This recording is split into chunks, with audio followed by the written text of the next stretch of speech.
5 minute കൂടുതൽ ഒരു ഡോക്ടറെ കണ്ടിട്ട് നമുക്കൊരു കാര്യങ്ങൾ സംസാരിക്കാൻ പറ്റുമോ? നമ്മളൊരു പ്രശ്നം പറയുന്നത് അതിനുള്ള മരുന്നും കിട്ടും. എന്നിട്ട് കുറച്ച് ദിവസം കഴിഞ്ഞ് വരാൻ പറയും. എന്തിനാ? മാറിയോ ഇല്ലയോ? മാറിയില്ലേ മാറ്റി പിടിക്കാം. അത്രേ ഉള്ളൂ. എന്തുകൊണ്ട് മാറുന്നില്ല? അപ്പൊ പ്രശ്നം എന്തുകൊണ്ട് ഉണ്ടായി അതാരും അറിയേണ്ട ആവശ്യമില്ലല്ലോ. വേദന ഉണ്ടോ? വേദന ഗുളിക. കുറഞ്ഞല്ലോ? കുറഞ്ഞു. പിന്നെ വന്നാലോ? ഒന്നുകൂടെ ഗുളിക. സ്കിന്നിന്റെ ചൊറിച്ചില്, സ്കിൻ ഇൻഫെക്ഷന് മരുന്നെടുത്തോ? കുറഞ്ഞല്ലോ? സമാധാനമായോ? ആയി. കുറച്ച് കഴിയുമ്പോൾ വീണ്ടും വന്നാലോ? വീണ്ടും എടുത്തോ? മുടി കൊഴിച്ചില് ഇതുവരെ ഒരു മരുന്ന് കണ്ടുപിടിച്ചിട്ടില്ല. കാരണം എന്താ? മിനിമം ഒരു 15-ലധികം കാരണമുണ്ട് മുടി കൊഴിയാൻ. ഏത് കാരണം വെച്ചാ ട്രീറ്റ് ചെയ്ത്? എണ്ണ തേച്ചാൽ മാറുമോ? വിറ്റമിൻ ഇ ഗുളികയും ഡി ഗുളികയൊക്കെ എടുത്താൽ മാറുമോ? മാറത്തില്ല. എന്ത് കാരണം?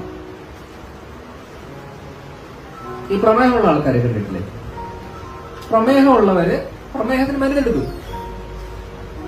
പ്രമേഹത്തിന് മരുന്നെടുത്തോണ്ടിരുന്നാൽ എന്തായി? പ്രമേഹം കൺട്രോളായി.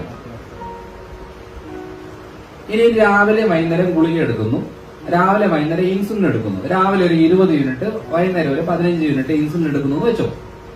നമ്മൾ ഡോക്ടറെ അടുത്ത് പോയി പറയുകയാണ്, ഡോക്ടറെ എന്റെ ഷുഗർ 180 താഴോട്ട് വരുന്നില്ല എന്ന് പറയുമ്പോൾ ഡോക്ടർ എന്ത് ചെയ്യുന്നറിയോ? 20 ഉള്ളതിന് 25 ആക്കിക്കോ. അതല്ലേ? ഷുഗർ എന്തുകൊണ്ട് കൂടുന്നു?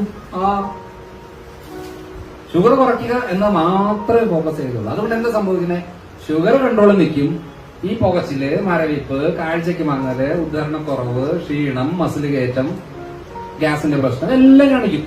ഇതിലൊക്കെ പ്രമേഹത്തിന് കോംപ്ലിക്കേഷനാണ്. കോംപ്ലിക്കേഷൻ എല്ലാം ഉണ്ട്, പ്രമേഹം കൺട്രോൾ.